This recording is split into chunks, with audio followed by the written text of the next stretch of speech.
Сьогодні на досліді з фізики я маю виміряти фокусну відстань оптичної лінзи. Дослід нам знадобиться лінза,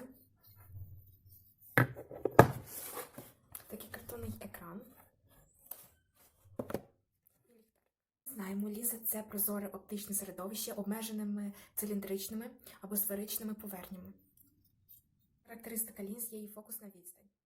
Ось, наприклад, якщо наша лінза має фокусну відстань 1 метр, то її оптична сила буде дорівнювати плюс 1 діоптрій. Оптична сила характеризує здатністю оптичної сили фокусувати світло. Вона позначається літерою Т і вимірюється в діоптріях. Оптична сила лінзи з'єднана з фокусною відстанню. Можете подивитися, ось ця формула оптичної лінзи. Де більше нуля – це лінза збиральна, а де менше нуля – це лінза розсіювальна. Це формула тонкої лінзи. Отже, починаємо наш дослід.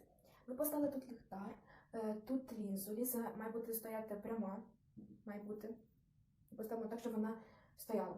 Відстань між ліхтарика до лінзи має бути 30 см. Потім ставимо десь на відстань 50 см. Ставимо наш екран. Ми маємо відтягувати наш екран, поки відстань не буде чіткішою. Ось так має бути. Потім далі.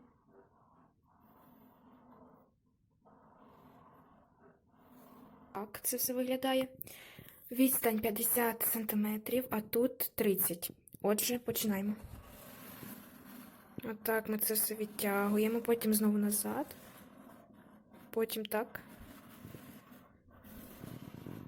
Оптичну силу нашої лінзи розраховуємо за ось такою формулою.